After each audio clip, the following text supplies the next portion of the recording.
Suami premanku ternyata sultan. Bab 424.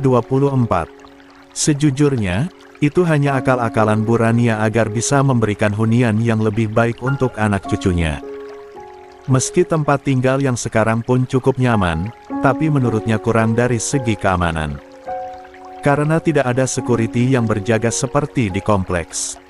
Bayinya juga belum lahir, Ma.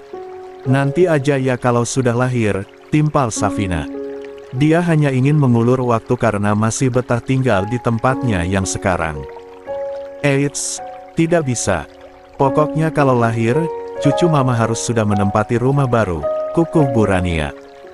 Safina tersenyum. Baiklah, berarti masih lama ya. Nanti saja menjelang lahiran. Kenapa gak dari sekarang-sekarang saja, sayang? Tanya Bu Rania. Safina menggeleng. Vina masih betah di sana. Habisin dulu masa kontrak ya. Toh palingan setengah tahun lagi. Ya sudah. Yang penting kamu sehat selalu. Jaga diri baik-baik. Jaga kesehatan. Jangan capek-capek. Kalau perlu cari orang buat bantu-bantu di rumah. Timpal Bu Rania. Iya, Ma. Safina menyahut singkat biar aman dan tak keterusan. Karena dia pun paham, semua itu adalah bentuk perhatian dan kekhawatiran seorang ibu. Bukan cuma cucu mama dari Safina, nanti juga kalau mama punya cucu dari Kania, mama akan hadiahkan rumah juga, tutur Bu Rania. Dia ingin menjaga agar tidak terjadi kecemburuan sosial di antara kedua putrinya itu. Kejauhan, Ma. Aku belum ada pikiran sampai ke sana, timpal Kania yang sejak tadi hanya diam. Pak Amar dan Aldi pun sama-sama hanya jadi pendengar. Namun senyuman masih seringkali menghiasi bibir calon ayah dan calon kakek tersebut. Mobil akhirnya sampai di parkiran restoran. Mereka pun lalu turun bergantian. Seperti biasa, Aldi sigap membantu Safina dan menuntun istrinya itu di setiap langkah. Saat hendak memasuki pintu kaca restoran, tiba-tiba mereka berpapasan dengan Rangga yang mau keluar. Loh, Rangga, sapa Pak Amar. Pak Amar. Rangga tersenyum mereka sembari menyalami. Lagi ngapain di sini? Tanya Pak Amar. Saya janjian sama teman. Tapi katanya gak jadi datang, ada halangan, jawab Rangga. Oh, gitu. Pak Amar menyahut. Kalau gitu gabung aja bareng kita. Tawar Safina. Teringat begitu antusiasnya Rangga saat menanyakan keberadaan Kania saat di rumah Alicia dulu. Benar apa yang dikatakan Safina? Ayo, gabung aja. Kebetulan kami mau merayakan hari bahagia dan istimewa. Kata Pak Amar. Terima kasih, Pak. Tapi, saya pulang saja. Saya gak enak ganggu acara keluarga, tolak Rangga halus. 18. Gak enak kenapa? Lagian kamu ini kayak sama orang baru pertama ketemu aja. Kaku kayak gitu. Biasanya juga enggak, balas Pak Amar. Rangga tersenyum kikuk. Ujung matanya sesekali melirik Kania yang didorong Bu Rania. Safina yang menyadari itu tersenyum diam-diam. Dia semakin yakin jika lelaki di hadapannya menaruh hati pada Kania. Ayo, Ma, Pak. Ngehalangin jalan. Ajaknya. Iya. Ayo, timpal Pak Amar. Ayo Rangga. Rangga tak bisa menolak saat pundaknya dirangkul Pak Amar dan diajak untuk kembali memasuki restoran. Di sini saja ya. Mejanya lumayan besar yang ini. Pak Amar menunjuk meja yang dimaksud. Lalu yang lain menarik kursi masing-masing dan mendudukinya. Kecuali Safina yang dibantu Aldi dengan hati-hati. Di tengah-tengah keluarga Pak Amar, Rangga duduk dengan canggung. Dia berkali-kali melirik Kania yang sama sekali belum menyapa dirinya. Ingin menyapa lebih dulu tapi malu juga grogi. Apalagi di depan keluarganya langsung. Cukup lama dia tidak bertemu dengan Kania. Membuat hatinya merasakan rindu yang sulit diungkapkan. Hanya bisa tertahan dan tertawan oleh ketidakberanian. Apalagi saat melihat respon Kania yang biasa saja. Tak ada sapaan, tak ada senyuman. Rangga dibuat kian kikuk. Pak Amar yang sedang memegang menu makanan dan hendak menanyai keluarganya, ternyata tanpa sengaja melihat Rangga yang berkali-kali melirik Kania. Wajah lelaki itu seperti malu-malu, tak seperti biasanya yang hangat dan mudah berbaur. 19. Suasana restoran cukup ramai karena awal bulan. Banyak keluarga yang menikmati waktu kebersamaan dengan keluarga sembari menyantap makanan lezat yang ada di sana. Dan di antara mereka semua, salah satunya Pak Amar dan keluarga. Setelah sempat menelisik Rangga sejenak dari balik buku menu yang dipegangnya, Pak Amar juga memperhatikan respon Kania. Nyatanya sikap anak angkatnya itu terlalu biasa untuk ukuran yang sedang jatuh. Cinta, Pak Amar berdeham seraya menurunkan buku menu. Jadi mau pada pesan apa? Lanjutnya menawari. Papa aja duluan, timpal Bu Rania. Oke. Pak Ama pun menyebutkan pesanannya dan langsung dicatat pramusaji yang sudah berdiri sembari memegang buku kecil juga pulpen. Setelah Pak Amar, lanjut dengan Bu Rania dan yang lainnya. Aku gurame bakar sama sop iga aja, kata Safina saat Aldi bertanya keinginan sang istri. Aku spaghetti. Kini giliran Kania yang menyebutkan pesanannya. Rangga, tanya Pak Amar. Karena lelaki itu belum menyebutkan apapun. Saya minumannya aja, Pak. Masih kenyang, timpal Rangga tak enak hati. Dia masih merasa canggung dan malu berada di sana.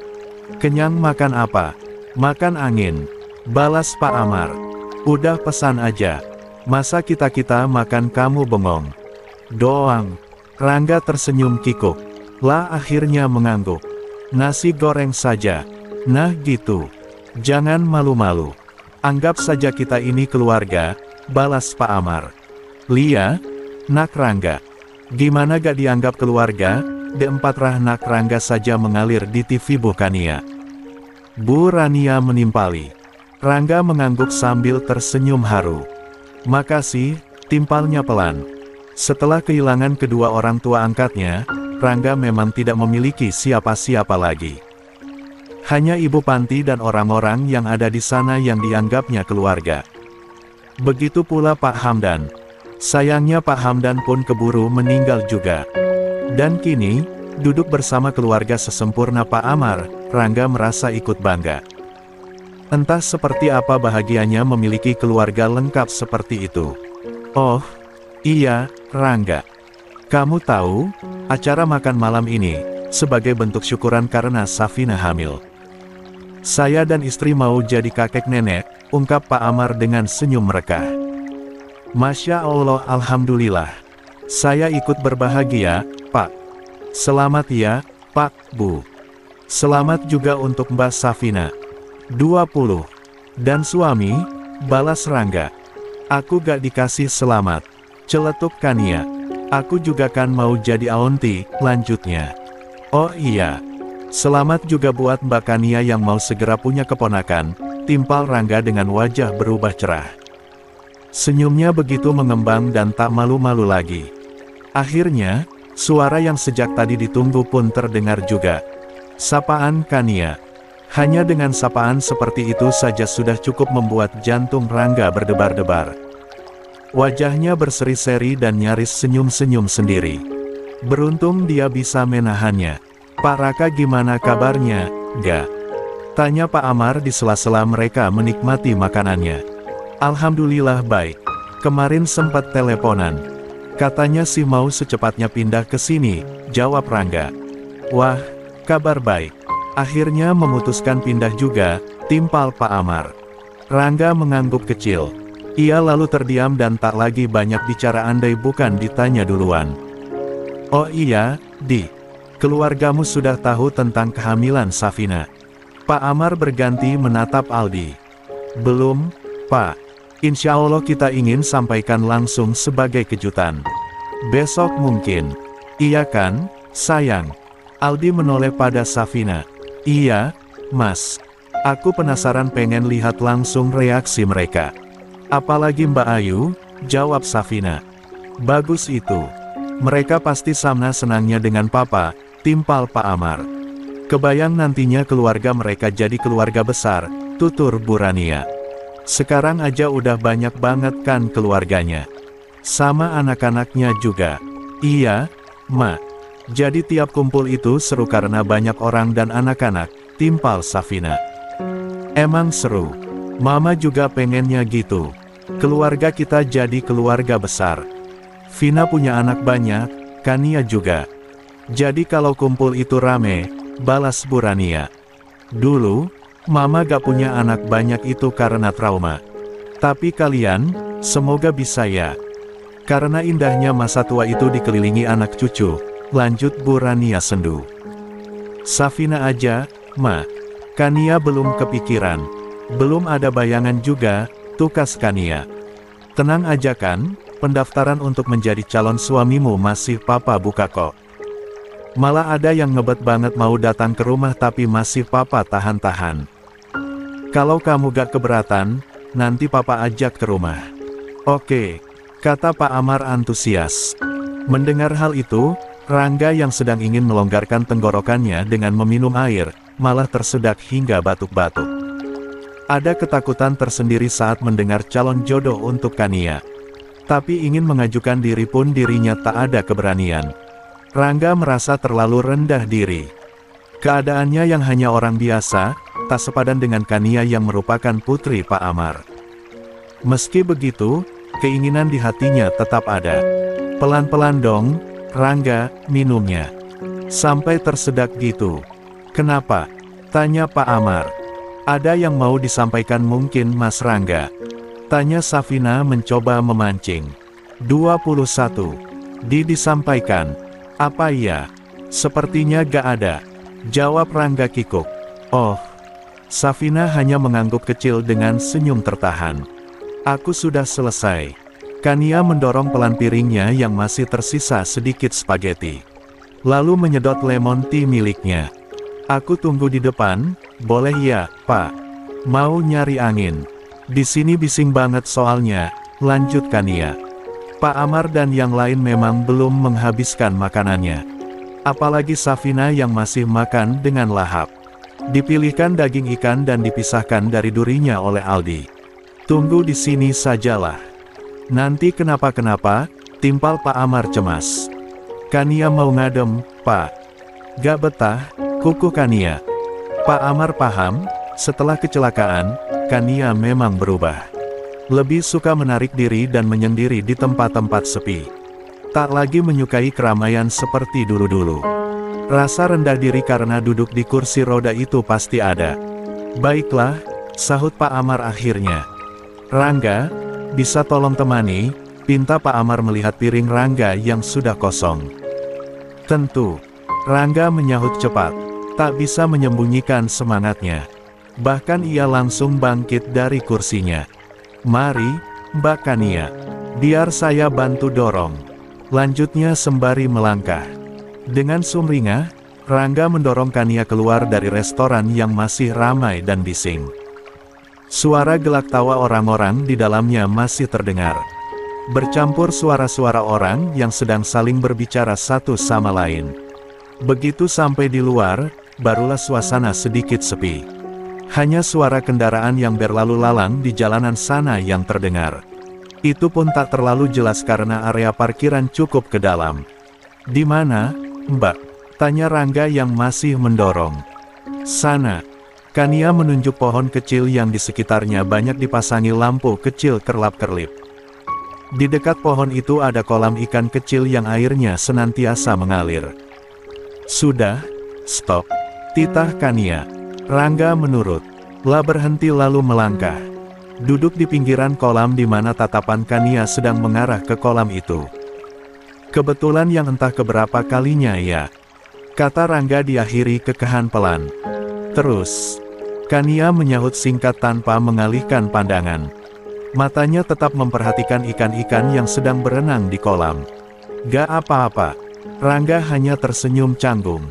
Sempat terdiam sejenak, tapi tak nyaman karena suasana mendadak hening. 22. Aku tungguin. Kirain Mbak Kania mau ngabarin. Aku kan udah kasih kartu nama, kata Rangga lagi. Apanya yang mau dikabarin? Balas Kania. Ya apa saja. Aku kan sudah bilang, siapa tahu butuh teman ngobrol atau butuh bantuan apa gitu. Tapi ternyata enggak ya. Rangga tersenyum getir. Kartu namanya hilang. Sepertinya kecuci. Soalnya waktu itu aku simpan di saku baju, aku Kania. Oh, iya, gak apa-apa. Rangga tersenyum lagi. Kali ini lebih legowo. Gak ada niat ngasih lagi. Tanya Kania. Oh, boleh. Rangga buru-buru mengeluarkan dompetnya lalu menarik kartu nama dari sana. Ini, jangan dicuci lagi. Kania menerima kartu nama tersebut. Makasih. Sama-sama. Hening lagi. Mereka sama-sama terdiam dan bingung harus bicara apa. Kata Safina, kamu tanyain aku waktu di rumahnya klien papa. Siapa itu? Raka ya? Tukas Kania. Mata Rangga membulat kecil. Malu untuk mengakui. Iya, aku pikir ikut. Rangga garuk-garuk kepala yang tak gatal. Aku gak dekat sama mereka. Kenal sekilas doang.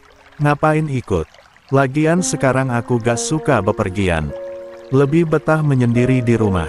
Lebih aman. Sedikit kemungkinan akan mendengar hal-hal yang menyakitkan. Yang ngatain aku cacat mungkin. Atau lirikan orang-orang yang menatapku dengan kasihan. Aku paling tidak suka. Makanya sekarang males banget mau bepergian kalau bukan terpaksa, ungkap Kania. Apapun yang dikatakan orang, gak perlu dimasukkan ke hati, Mbak. Yang penting orang-orang di sekeliling Mbak sangat menyayangi Mbak Kania. Lagi pula, kata dokter juga kan ini cuma sementara. Kemungkinan Mbak Kania untuk sembuh dan pulih lagi sangat besar. Jadi, tetap semangat ya. Balas Rangga ingin menyemangati. Buktinya belum juga kan. Padahal kata dokter waktunya gak lama. Tapi sudah berbulan-bulan masih gini-gini aja, timpal Kania. Sabar. Yang penting ikhtiar semaksimal mungkin dibarengi dengan doa, balas Rangga.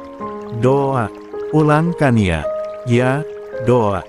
Kalau bisa berdoanya di waktu-waktu yang disarankan, seperti setelah salat, atau setelah mengaji juga bisa, usul Rangga. Salat, mengaji. Kania mengulang lagi. Hal-hal itu adalah hal yang tak pernah lahir dilakukannya. Iya, salat, mengaji, berdoa, bagi umat muslim itu wajib. Karena dengan berdoa, kita meyakini kalau kita masih sangat membutuhkan pertolongan Allah dalam hal apapun.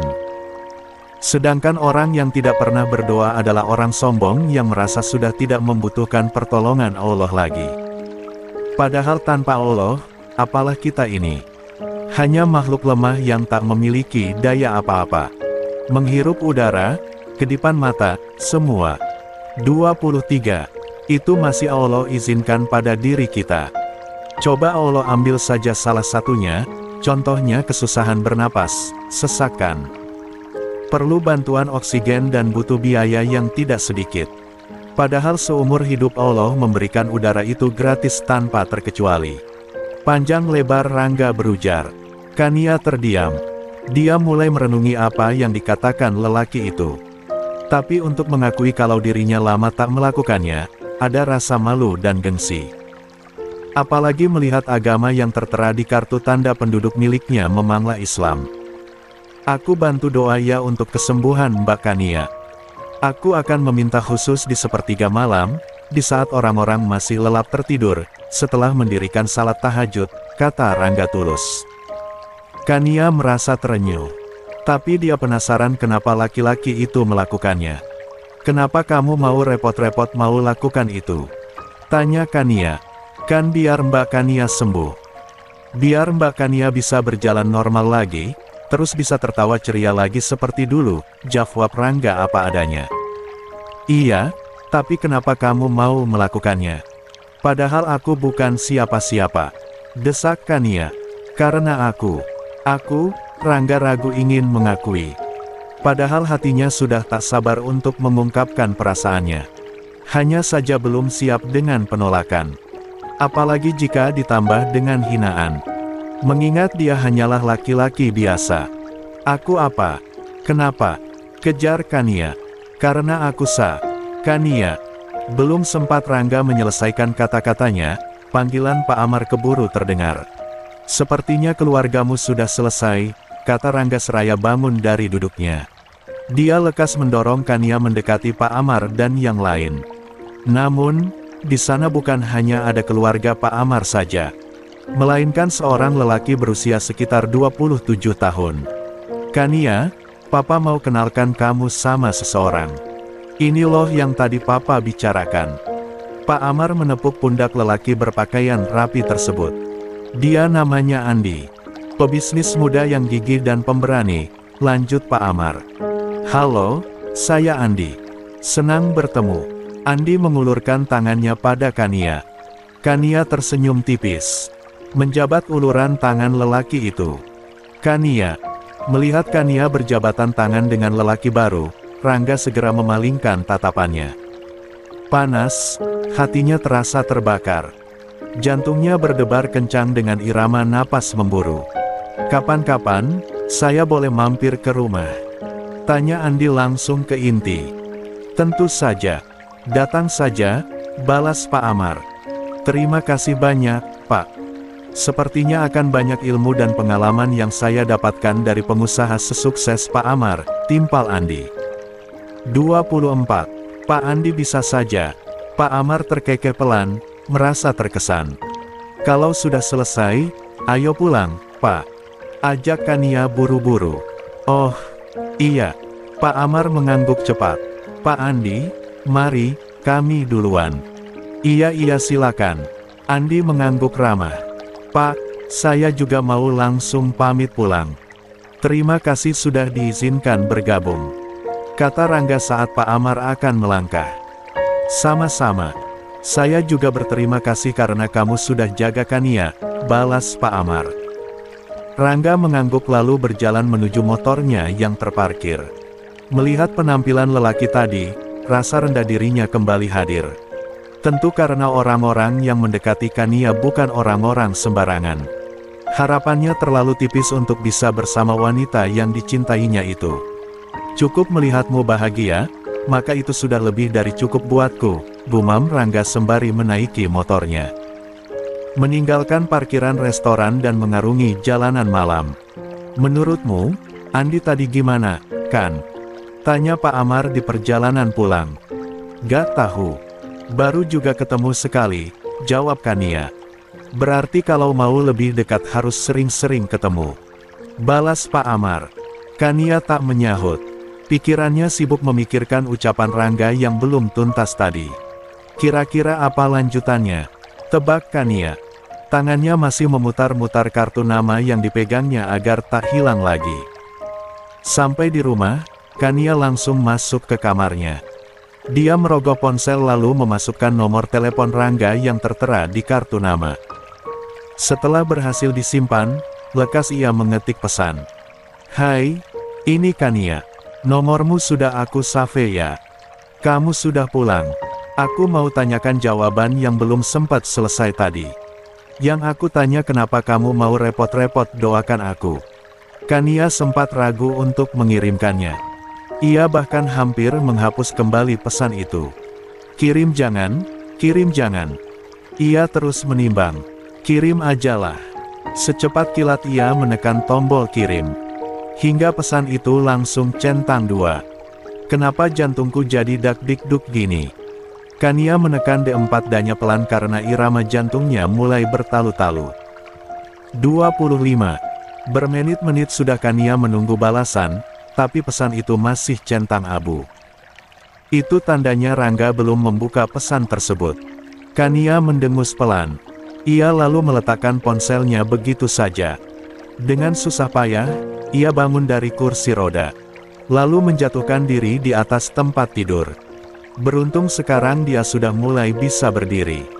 Setidaknya tidak terlalu merepotkan orang lain untuk setiap aktivitas yang dilakukannya. Hanya saja untuk melangkah, kakinya masih terasa kaku. Selalu ambruk seperti tak kuat menopang. Kania berbaring sembari menatap langit-langit kamar. Bayangan kebahagiaan Safina dan Aldi saat mengungkapkan kehamilan tadi kembali melintas.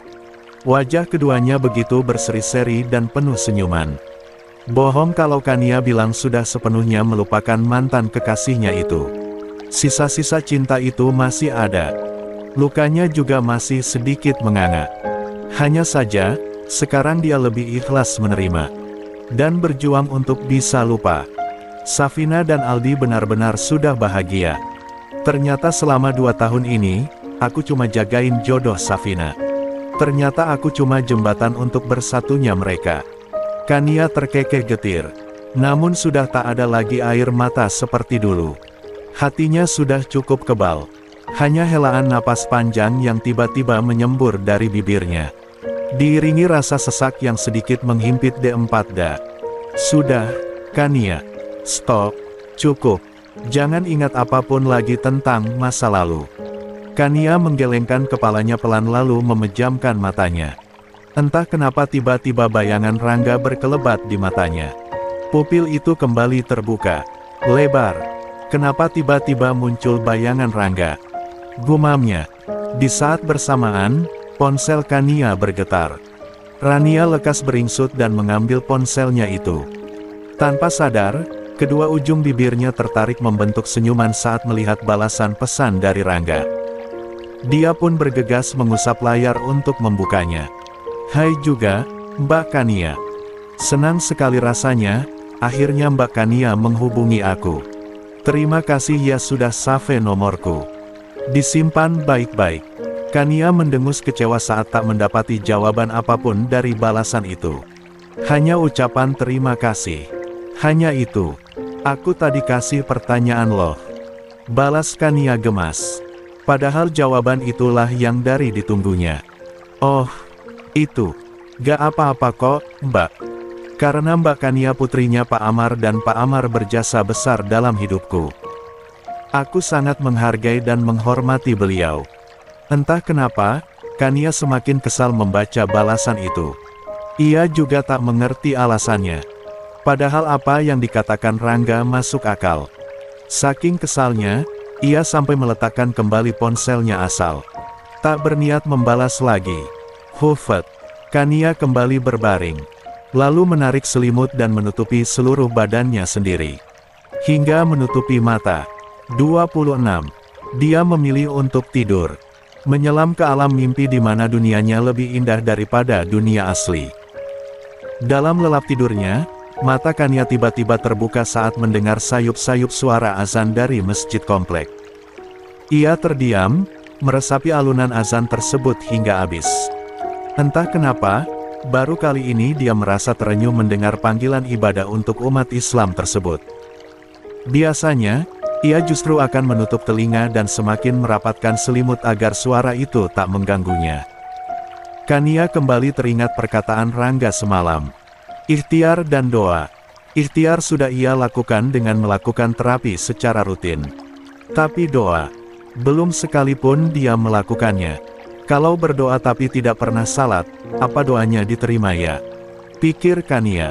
Ia ingin mencoba untuk kembali menjalani kewajiban umat muslim tersebut tapi Kania bingung harus memulainya dari mana. Jadilah itu hanya sebatas keinginan yang belum dilakukannya. Pagi hari, Kania bisa mendengar suasana rumah sudah mulai ramai. Saat ia keluar dari kamar, ia baru tahu kalau ternyata Safina dan Aldi menginap di sana. Tak langsung pulang sesuai dugaannya. Hai, Vin. Sudah bangun? Sapa Bu Rania sambil tersenyum manis. Sudah, Ma.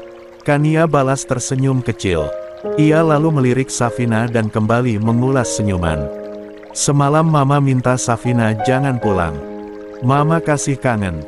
Masih ingin merasakan euforia kebahagiaan akan memiliki cucu, ungkap Bu Rania. Biar Mama juga bisa buatkan makanan keinginan cucu Mama. Siapa tahu mau makan sesuatu kan? Lanjutnya antusias. Vina mau makan masakan Mama, timpal Safina manja.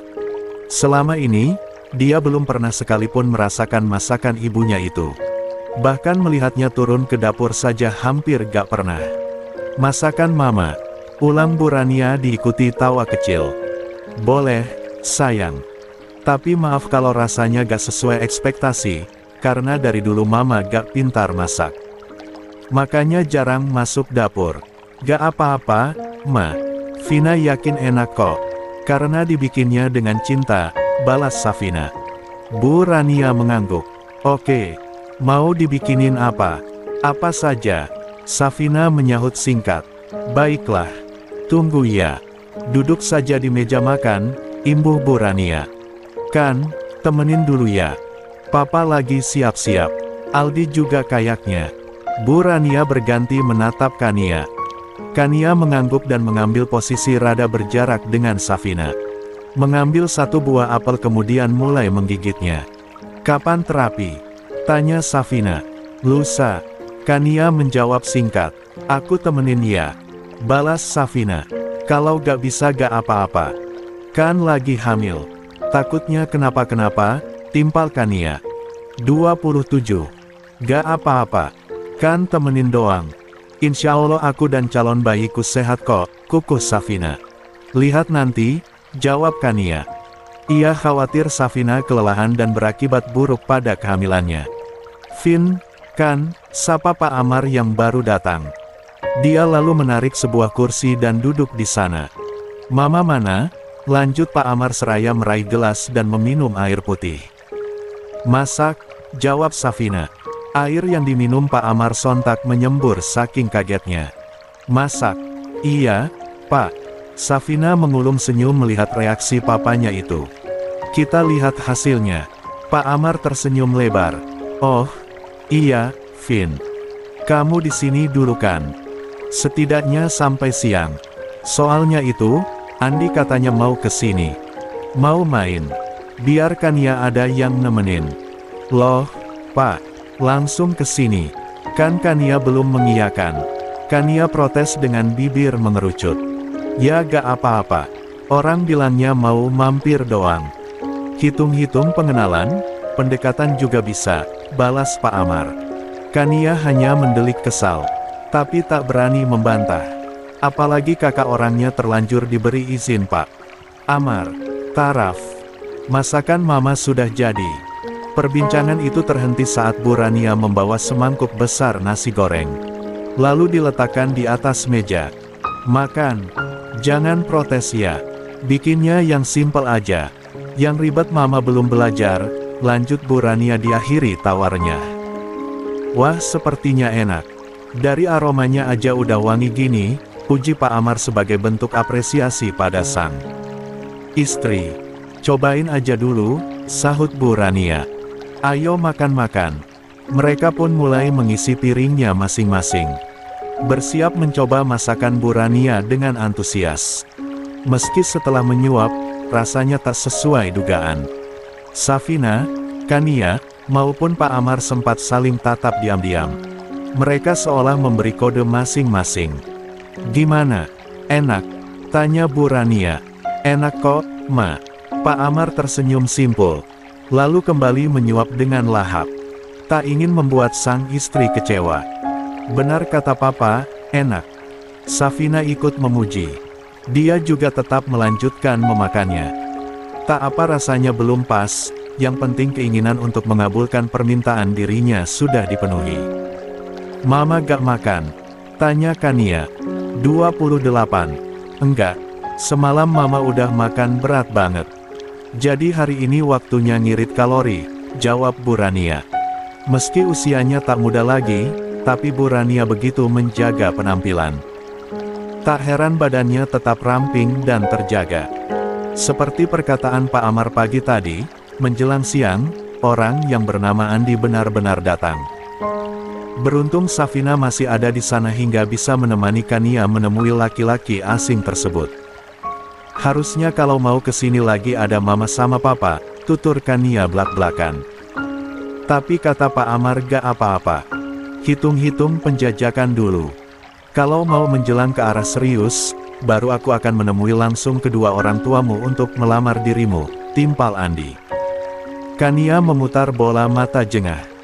Baru bertemu dan belum mengenal sama sekali tapi sudah mulai berbicara tentang melamar. Kata Pak Amar, kamu lulusan luar negeri ya? Tanya Andi. Kania hanya mengangguk sebagai jawaban. Wah, keren. Aku bukan lulusan luar negeri sih. Tapi masih lulusan universitas ternama di Indonesia. Masih bisa setara lah ya. Lanjut Andi membanggakan diri sendiri. Mendengar itu, Kania semakin ilfel. Bisa dilihat bila laki-laki di hadapannya hanya menganggap orang dari status sosialnya. Kamu jangan salah paham. Maksudku, kalau kita menikah, setara dalam segala hal. Dalam hal pendidikan dan kehidupan. Jadi gak terlalu jomplang. Andi buru-buru meralat seolah paham dengan raut wajah Kania. Kania tak lagi menanggapi. Dia hanya diam dan sesekali melirik pada Safina yang juga diam. Hanya duduk menemaninya agar tak berduaan. Oh, iya. Mau jalan-jalan. Ke mall mungkin, cuci mata. Atau belanja juga gak apa-apa. Andi mulai mengeluarkan jurus andalan. Karena biasanya wanita akan luluh jika berhubungan dengan shopping. Enggak, terima kasih, jawab Kania. Atau ke kafe. Ngopi kalau gitu, tawarnya lagi. Tak putus asa. Enggak juga. Aku di rumah saja. Kalau kamu mau ya silakan. Balas Kania. Aku juga enggak kalau gitu. Males sendirian, timpal Aldi. Boleh minta nomor telepon. Biar bisa menyapa dari jauh. Kania sebenarnya ragu untuk memberikan. Hanya saja ia tak enak mengingat lelaki tersebut adalah rekan ayahnya. Akhirnya Kania mengangguk dan menyebutkan deretan nomor teleponnya. Bantu aku hubungi. Jangan lupa simpan nomorku juga.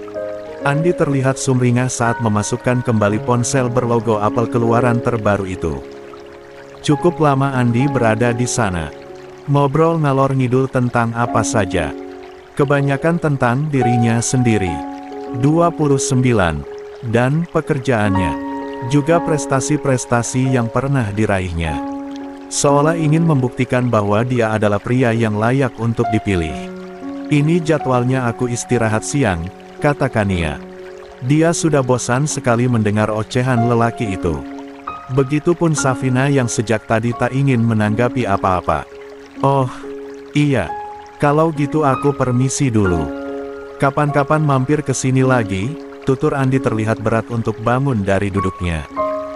Jangan lupa kabari ya. Aku tunggu. Lanjutnya sebelum keluar dari rumah itu.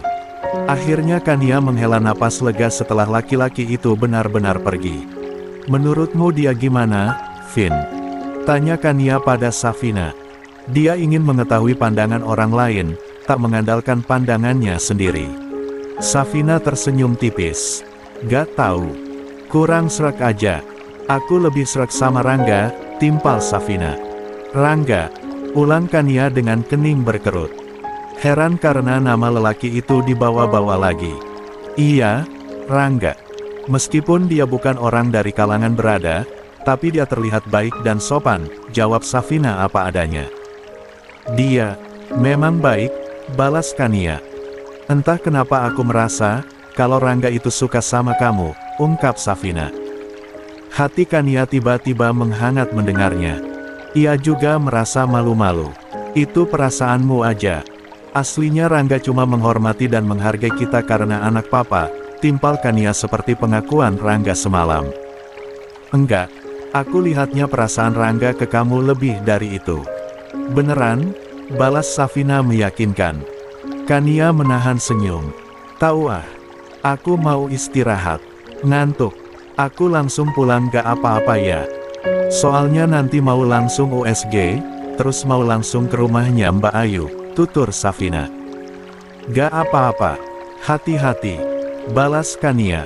Dia mulai memperlihatkan perhatian kecil sebagai seorang saudara. Mereka pun lalu berpisah. Kania menuju kamarnya. Safina bersiap pulang. Sore ini, Aldi kembali pulang cepat. Dia sudah membuat janji dengan dokter kandungan untuk melakukan USG. Safina juga nampak bersemangat. Apalagi saat Aldi datang menjemputnya. Dia bahkan sudah bersiap agar langsung berangkat. Tak sabar melihat calon bayi di perutnya. Saat memasuki ruangan, Safina diminta berbaring di atas bed. Jantungnya mulai berdebar saat dokter mulai menempel alat USG dan menggeser-gesernya di perut. Tatapannya tertuju pada layar. Hanya saja ia belum 30. Mengerti sebelum dokter menjelaskan. Usia kandungannya masih sangat muda. Baru 8 minggu. Dijaga baik-baik ya. Karena masih rawan-rawannya, tutur dokter. Safina dan Aldi mengangguk bersamaan. Keduanya begitu antusias mendengarkan setiap penjelasan dokter. Sekecil apapun informasi, disimak dengan baik. Setelah selesai, barulah mereka pamit untuk diri. Keluar dari ruangan itu penuh senyuman kebahagiaan. "Jadikan Mas ke rumah Mbak Ayu. Aku udah gak sabar lihat reaksi mereka," tanya Safina seraya bergelayut manja di lengan Aldi. "Jadi, sayang, langsung aja sekarang ya," balas Aldi. Keduanya sedang berjalan menuju parkiran. "Oke," Safina menyahut pendek. Tiba-tiba langkahnya terhenti saat melihat seseorang yang tak asing untuknya. "Loh, itu bukannya Andi ya? Yang semalam dikenalkan Papa?" Telunjuk Safina mengarah pada laki-laki yang sedang menggandeng wanita yang sedang hamil. "Iya benar." Aldi mengangguk karena ia pun masih ingat. "Tapi wanita yang sedang bersamanya siapa ya?" kata Safina lagi. Aldi hanya mengendikkan bahu tanda tak tahu. "Udah bener Rangga aja yang ditawarkan untuk Kania. Sepertinya dia baik dan tulus juga," tukas Safina ikut. Kesal. "Kalau gitu coba bilang sama Papa," saran Aldi. Safina mengangguk. "Iya, nanti bilang." Keduanya pun lalu menaiki mobil. Bersiap untuk ke rumah Adiputra untuk memberi kejutan. 31. Mobil yang dikendarai Aldi berhenti di halaman rumah Adiputra saat hari sudah sore. Keduanya menuruni mobil saat langit jingga di atas sana membentang indah. "Hai, tumben gak bilang-bilang," sapa Ayu begitu melihat Safina dan Aldi. Ayu memang sedang menemani anak-anaknya bermain di taman. "Iya, lama gak kesini," jawab Safina sembari mendekat. "Sehat, Mbak?" Keduanya lalu berpelukan sebentar. "Alhamdulillah sehat." Ayu tersenyum mereka seraya mengurai pelfkan. Ia kemudian berpindah menyalami sang adik, Aldi. "Mbak Riri di sini juga." Safina mendekati Riri yang ternyata ada di sana. "Iya, anak-anak pengen main bareng katanya," balas Riri. Mereka pun melakukan hal yang sama. Pelukan sejenak. "Oh, iya, pantesan rame banget." Safina tersenyum mereka melihat keseruan anak-anak yang sedang bermain. Riuh dan ramai. "Masuk," ajak Ayu. "Nanti aja, Mbak. Di sini saja dulu, lihatin anak-anak main," timpal Safina. Ia duduk di sisi Riri yang selonjoran begitu saja di atas rumput. "Hampir setiap sore anak-anak mau main ke sini," tutur Riri. "Kalau bareng-bareng emang lebih seru," balas Safina. Riri mengangguk. "Iya, untungnya rumahnya deketan." Safina mengulum senyum. Dia mulai berpikir, andai dirinya juga bisa memiliki rumah yang berdekatan dengan keluarganya itu, pasti dia juga akan melakukan hal yang sama. "Kamu agak pucat, Vin. Kamu baik-baik saja kan?" tanya Ayu. Dia juga duduk di dekat Safina. "Alhamdulillah baik-baik saja, Mbak. Aku kesini, memang mau kasih kabar sama minta doanya," jawab Safina. "Kabar apa?" tanya Ayu tak sabaran. "Aku sana Mas Aldi, akan segera punya anak." "Aku hamil," ungkap Safina. Ayu dan Riri sontak menoleh dengan mata melebar. "Hamil?" ulang mereka bersamaan. Safina mengangguk. "Iya, minta doanya ya biar kehamilan ini lancar." "Masya Allah, Alhamdulillah. Selamat ya, Vin. Mbak senang banget dengarnya. Akhirnya Mbak akan punya keponakan dari kalian," timpal Ayu antusias. Matanya berkaca-kaca karena haru. "Aku juga senang banget dengarnya, Vin. Sehat-sehat ya. Dijaga baik-baik kandungannya. Biar bantu anak." 32. "Anakku punya sepupu baru," balas Riri. "Anak kita banyak banget ya sepupunya," kelakar Ayu. "Emang?" Riri tergelak renyah. "Hitung saja, dari Alku 4, kamu 3, Raya baru 2, nantinya gak tahu berapa," terus juga Aldi sama Safina. "Kalau sudah pada gede kayaknya bisa bikin satu RT. Gak apa-apa. Semakin banyak saudara, semakin seru. Asalkan pada akur," balas Ayu. Riri mengangguk membenarkan. "Itu yang paling penting. Akur dan damai sampai kapanpun." Dia diam-diam mengambil napas panjang. Mengingat kembali masa lalu dirinya yang tak ada akurnya sama sekali dengan Ayu, Raya, maupun Aldi. Dan itu membuat jiwanya tak tenang. Penuh rasa iri dan dengki. Makanya sekarang, Riri sering sekali mengajarkan anak-anaknya untuk bersikap akur dengan sesama saudara. Dia tak ingin masa lalunya yang buruk kembali terulang di anak-anaknya. Ibu sudah tahu, Vin? Tanya Ayu. Belum. Nanti aku kasih tahu langsung sekalian menginap di sana, jawab Safina. Ibu pasti senang dengarnya. Cucu ibu sama bapak bertambah soalnya, balas Ayu. Suara orang yang mengaji dari masjid mulai terdengar. Menandakan waktu maghrib akan segera tiba. Riri lekas memanggil anak-anaknya. Ayo pulang. Bentar lagi maghrib. Serunya. Bu, aku nginap di sini ya. Besok kan libur, kata Siva. Kamu ini kebiasaan. Riri hanya geleng-geleng kepala. Ayolah, Bu. Kan Via yang minta. Iya kan, Vi? Siva menatap Syafia meminta pembenaran. Iya, Tante. Aku yang minta, timpal Syafia. Ya sudah. Kalian kan emang kayak anak kembar yang susah dipisahkan. Kemana-mana kudu barengan, balas Riri. Ye, boleh, Vi. Siva berjingkrak kegirangan. Ayo, langsung ke kamarku. Syafia menarik pelan tangan Siva untuk memasuki rumah. Jangan lupa salat. Riri sedikit berteriak untuk mengingatkan. Jangan khawatir. Nanti aku ingetin, kata Ayu. Riri mengangguk. Titip ya. Kamu kayak sama siapa aja. Siva udah kayak anakku sendiri. Kan Syafia juga sering banget nginap di rumahmu, balas Ayu. Iya. Riri tersenyum lebar. Kalau gitu aku pulang ya. Vin, duluan. Riri menggiring semua anaknya untuk 33. Pulang. Kayaknya seru kalau nanti anak-anak udah pada gede ya, Mbak, kata Safina. Iya, Mbak juga udah ngebayangin. Ayu tersenyum mereka. Apalagi Syafia sama Siva. Mereka kayaknya kuliah aja barengan. Lihat aja lengket gitu. Safina kembali berkomentar. Pasti itu, mana seleranya sama, balas Ayu. Gak apa-apalah ya, yang penting gak naksir laki-laki yang sama, lanjutnya berkelakar. Wah, jangan sampai. Bahaya. Safina menanggapi dengan kekahan pelan.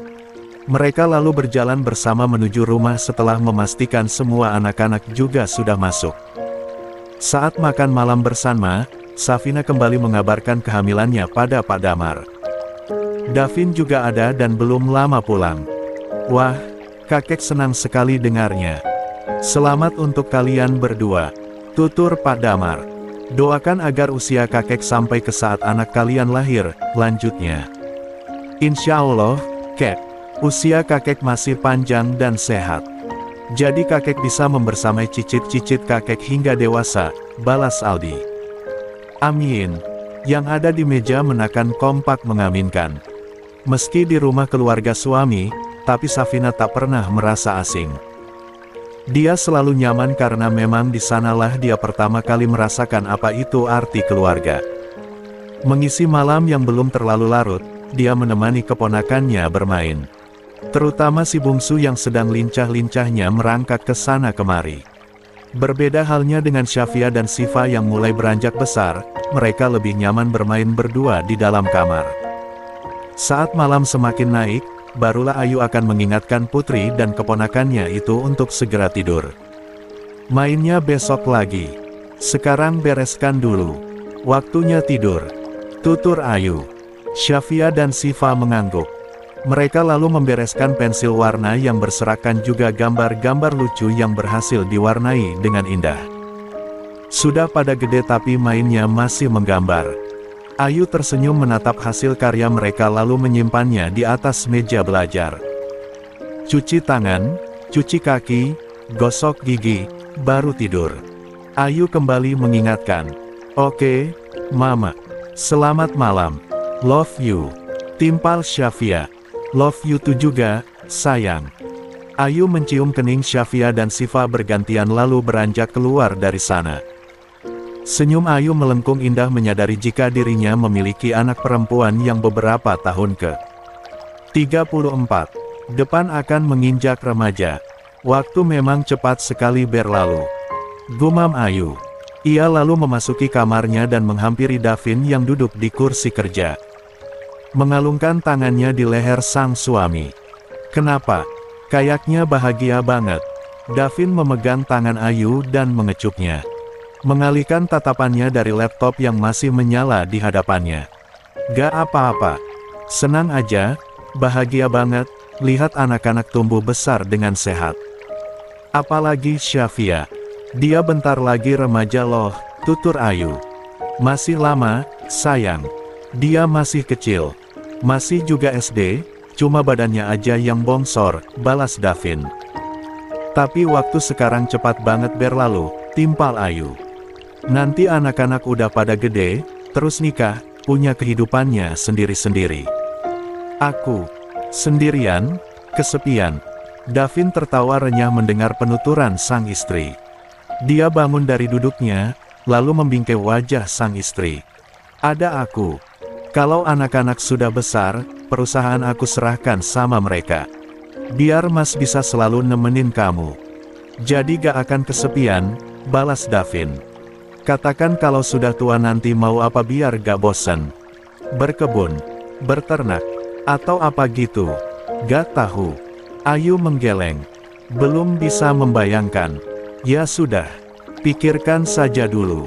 Masih banyak waktu. Mungkin sekitar 20 tahunan lagi. Tapi galaunya sudah dari sekarang. Davin kembali tertawa. Kali ini lebih nyaring. Jangan ketawa. Ini gak lucu. Sedih nanti yang ada. Bibir Ayu mengerucut maju. Kesal. Oke, sorry. Atau gini aja. Kita nambah anak aja terus-terusan biar kalau yang satu pergi, masih banyak yang lain. Gitu aja terus, usul Davin seraya membopong TV Bu Ayu tiba-tiba. Mas. Ayu memekik kaget. Apalagi saat ia diturunkan di atas tempat tidur. Vino masih kecil. Gak apa-apa. Kan kamu yang bilang waktu sekarang lebih cepat berlalu.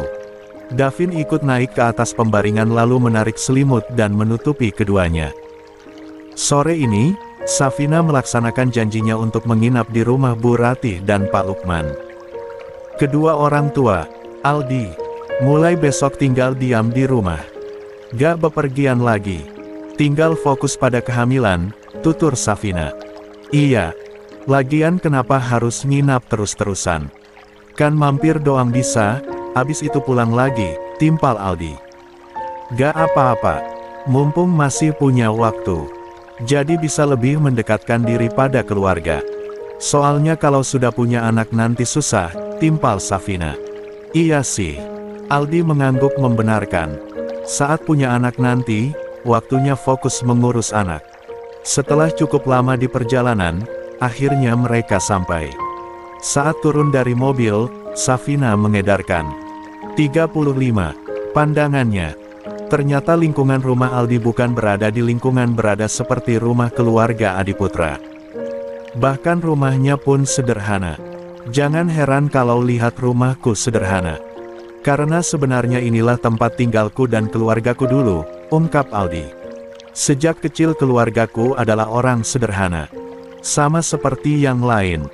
Tiba-tiba berubah sejak Mbak Ayu menikah dengan Kak Davin, lanjutnya bercerita. Mbak Ayu ketemu Kak Davin di mana? Tanya Safina penasaran. Gak tahu. Gak pernah cerita. Kalau gak salah sih Mbak Ayu pernah tinggal di kosan milik Kak Davin, jawab Aldi. Safina manggut-manggut. Mbak Ayu beruntung bisa ketemu Kak Davin yang akhirnya bisa merubah seluruh kehidupan keluargaku. Aku juga gak mungkin bisa kuliah di luar negeri kalau bukan gara-gara Kak Davin, tukas Aldi. Aku juga beruntung ketemu Mas, balas Safina.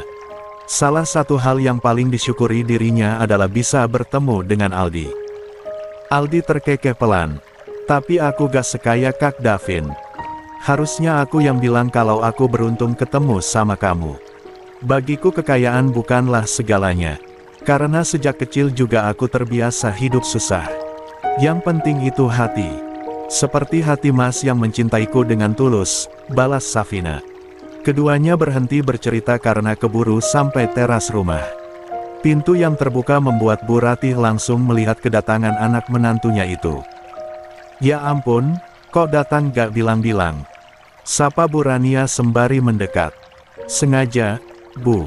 Safina lekas mencium punggung tangan ibu mertuanya itu. Begitupun Aldi yang langsung menyalami ibu tirinya itu. Pak, Bapak, ada Aldi sama Safina. Bu Ratih memanggil Pak Lukman heboh. Tak heran, karena bagi orang tua, kedatangan anaknya adalah hal yang paling membahagiakan. Masya Allah, Aldi, Safina. Pak Lukman tersenyum merekah saat bersalaman dengan keduanya. Ayo, masuk-masuk. Aldi menuntun Safina untuk memasuki rumah. Rumah tempat dirinya dan keluarganya tumbuh dulu.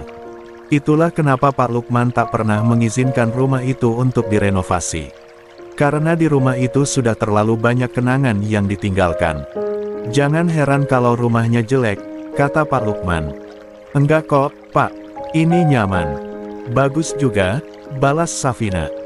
Bapak memang yang menginginkan rumah ini untuk tidak dirubah sama sekali. Sayang dengan kenangannya. Kalau mau rumah bagus mah, bikin yang baru saja. Atau beli juga banyak.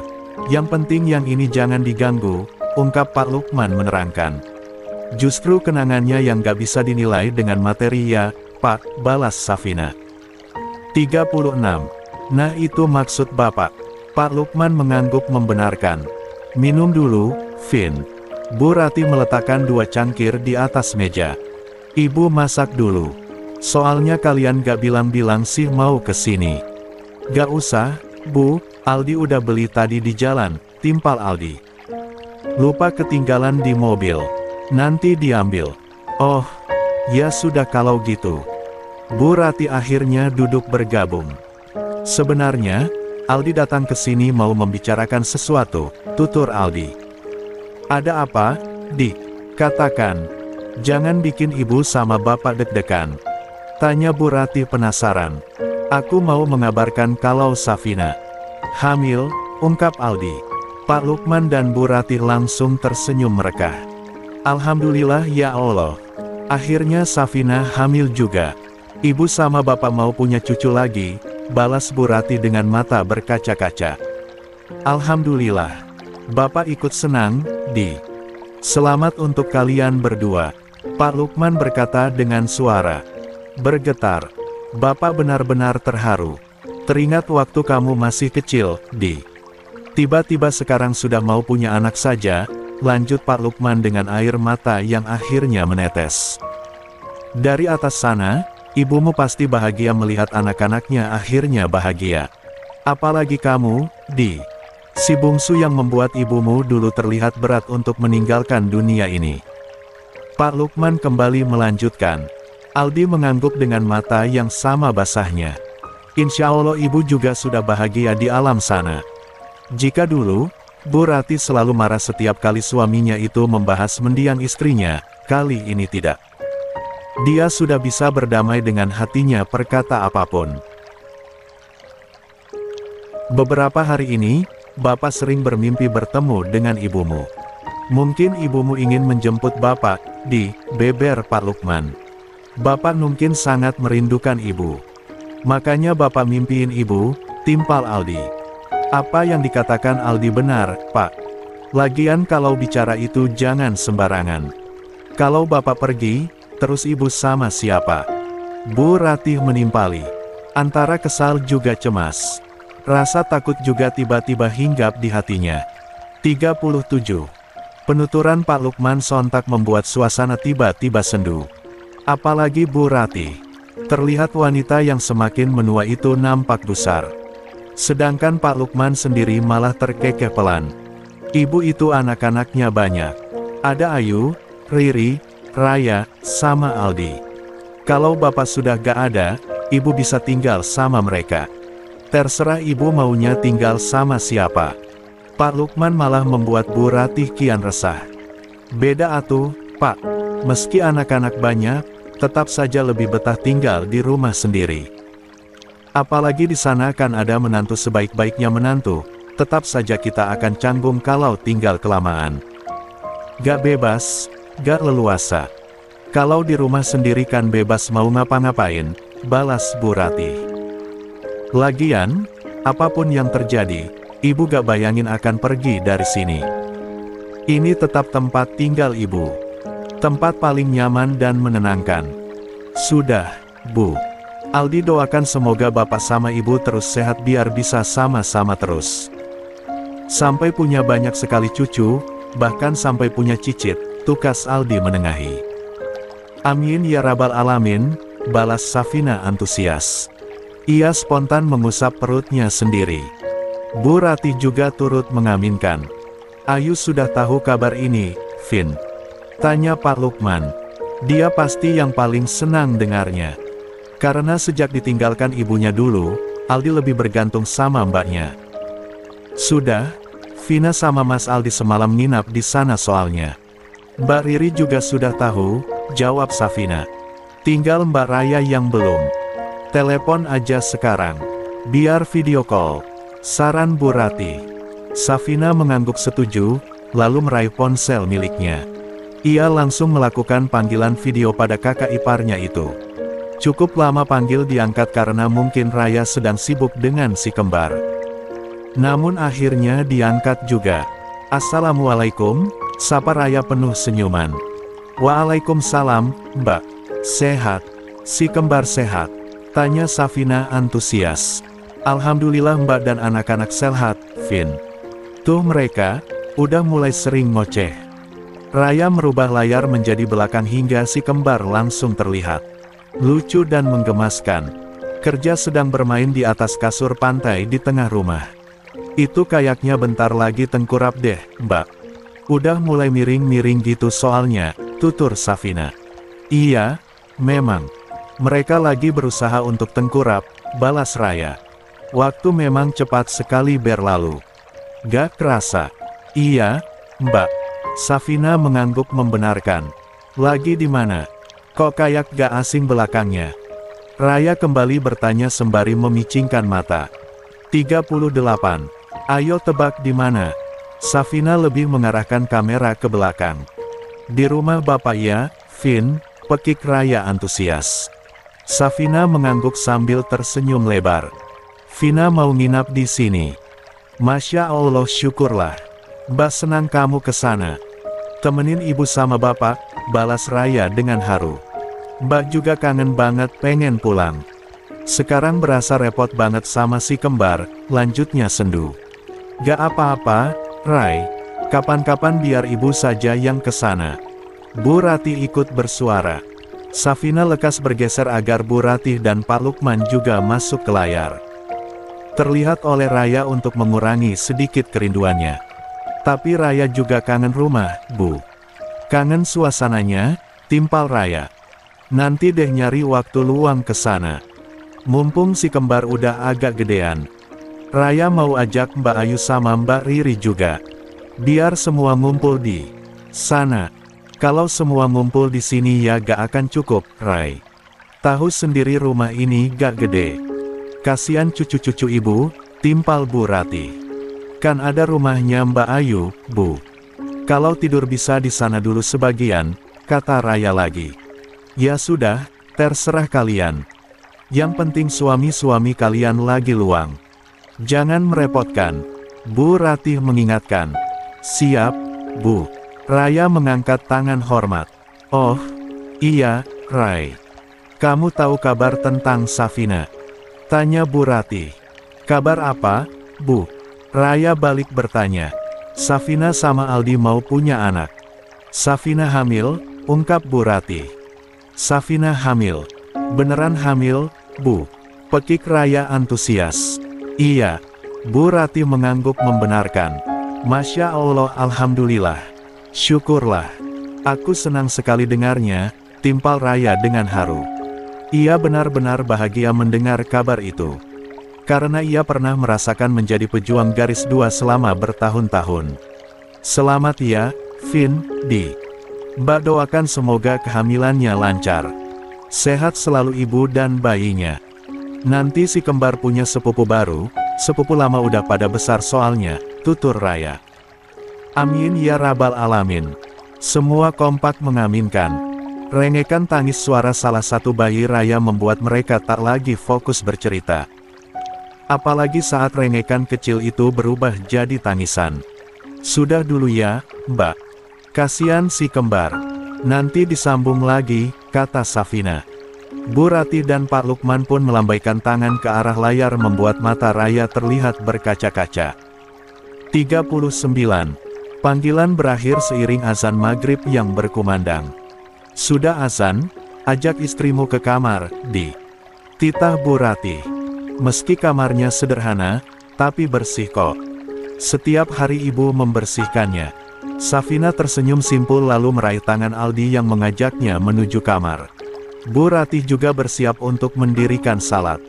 Sedangkan Pak Lukman langsung siap-siap untuk berangkat ke masjid.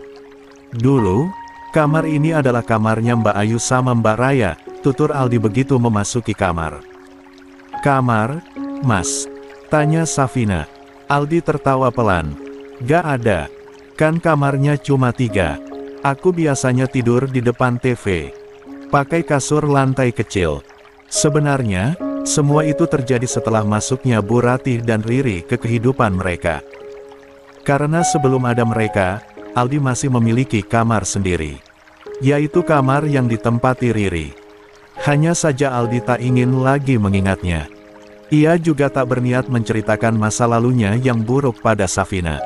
Entah itu tentang Bu Ratih atau Riri. Bagi Aldi, biarlah Safina mengenal keluarganya yang sekarang. Yang sudah akur dan adem ayem. Gak apa-apa. Namanya juga anak laki. Iya kan, Mas? Safina bergelayut manja di lengan Aldi. Iya. Aldi mengangguk saja. Salat yuk. Aku anterin ke kamar mandi. Mereka pun lalu mengambil air wudhu dan mendirikan salat di kamar. Setelah selesai keluar lagi agar memiliki waktu berkumpul lebih banyak. Kali ini mereka berkumpul di meja makan. Sate sapi dan martabak telur yang Aldi beli di jalan tadi sudah terhidang di atas meja makan. Ditambah tumis genjer dan ikan asin yang dimasak Bu Ratih tadi. Ibu sama bapak makannya biasa yang beginian aja. Lebih nikmat. Makanya kalau mau ada anak cucu kesini harus ngabarin dulu biar bisa masak enak dan bergizi, tutur Bu Ratih. Tapi itu juga enak, Bu. Genjer sama ikan asin perpaduan yang pas, bisa-bisa ngabisin nasi sebakul, tutur Safina. Dia sudah terlalu biasa dengan makanan seperti itu. Tak asing lagi. Bahkan dirinya lebih parah. Terkadang hanya makan nasi dengan garam. Iya, ayo makan-makan. Makan yang banyak. Apalagi kamu, Vin. Kamu sedang hamil, imbu Bu Ratih. Safina mengangguk. Dia mengisi piringnya dengan antusias. Lalu makan dengan lahap. Diselingi obrolan ringan bersama Bu Ratih dan Pak Lukman membuat makan malam mereka terasa lebih nikmat dari biasanya. Bukan karena rasa makanannya tapi karena kebersamaannya.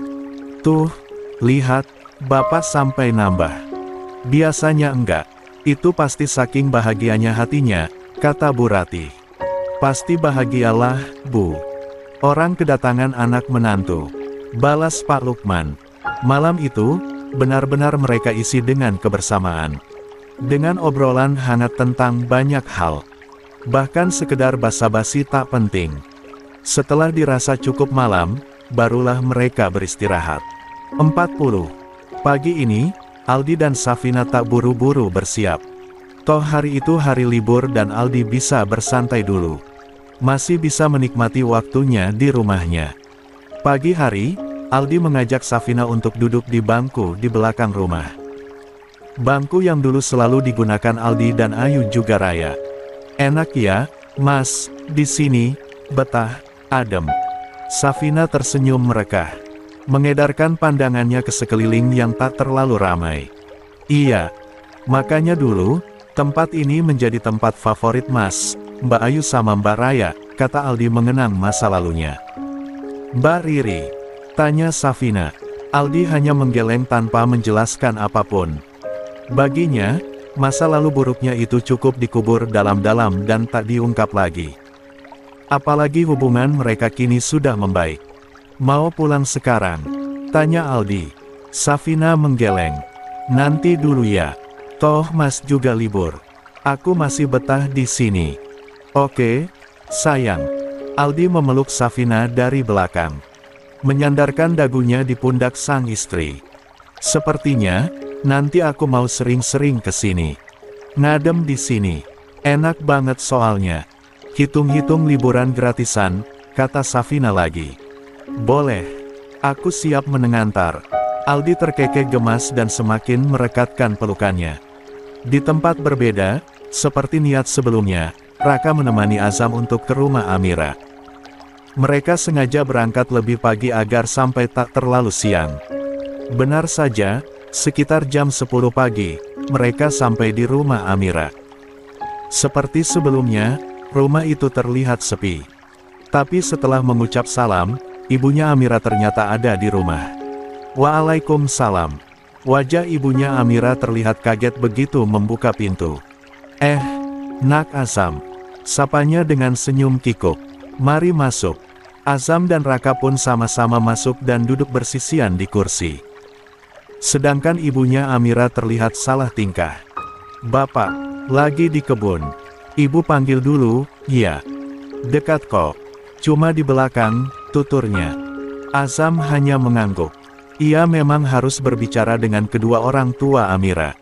Apalagi ayahnya yang merupakan wali. Tak berselang lama, ayahnya Amira muncul. Dengan pakaian yang masih sedikit kotor karena tak sempat ganti baju dulu. Maaf nih, Bapak masih kotor-kotoran, tuturnya sembari duduk bergabung. 41. Gak apa-apa, Pak. Azam tersenyum ramah. Maaf, Pak, Bu, kedatangan saya ke sini untuk menanyakan, apa Amira sudah ada pulang? Ibu dan Bapak Amira sempat saling berpandangan. Hingga ibunya memberi kode agar sang suami yang menjawab. Mohon maaf, Nak Azam. Amira belum pernah pulang lagi. Kan berangkatnya juga belum lama, timpal bapaknya Amira. Oh begitu. Azam manggut-manggut. Kalau nomor teleponnya sudah ada. Saya ingin bicara dengan Amira. Tentang pernikahan kami. Azam bertanya lagi. Maaf Nak Azam. Amira melarang kami memberikannya.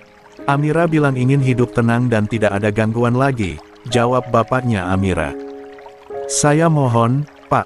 Saya suaminya Amira dan dia masih istri saya. Saya juga tidak berniat untuk menceraikannya. Saya ingin hubungan pernikahan kami tetap berlanjut, pinta Azam mengiba. Ibu dan bapak Amira kembali saling pandang.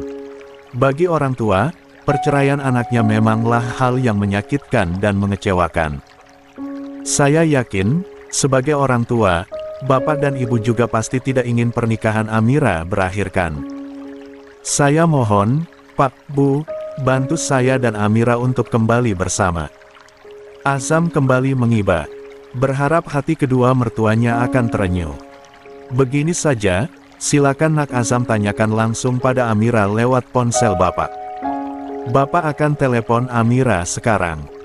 Bapaknya Amira berdiri untuk mengambil ponsel jadul miliknya lalu menelepon ke nomor sang putri. Tak berselang lama, panggilan tersambung dan suara Amira langsung terdengar. Assalamualaikum, Pak. Bapak sama Ibu sehat? Tumben nelepon jam segini. Biasanya juga sore. Hati Azam tiba-tiba menghangat mendengar suara Amira yang sudah beberapa hari ini tak didengarnya. Senyumnya terukir tipis dengan rasa rindu yang menggelayut. Pak, kok diam? Suara Amira kembali terdengar karena ayahnya masih belum bicara. Ini, Mir. Ada yang mau bicara sama kamu.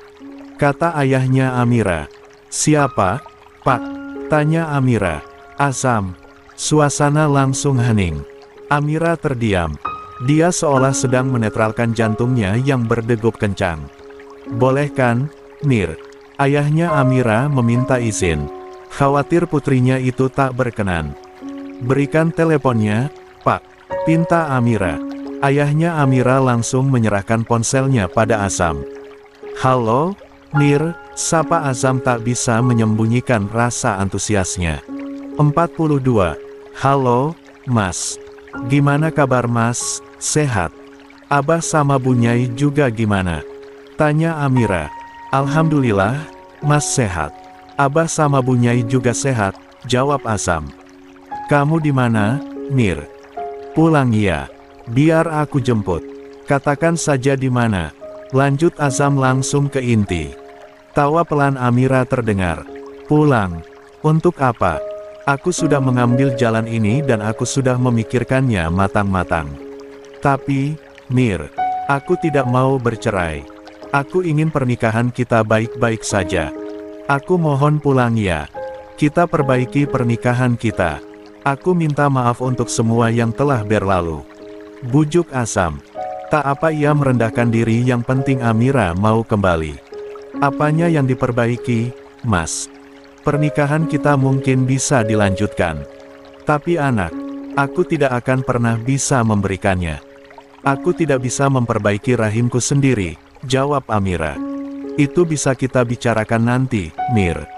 Yang penting sekarang kamu pulang dulu ya. Aku rindu sama kamu. Meski semula merasa gengsi, akhirnya kata itu terucap juga. Suara isakan Amira mulai terdengar.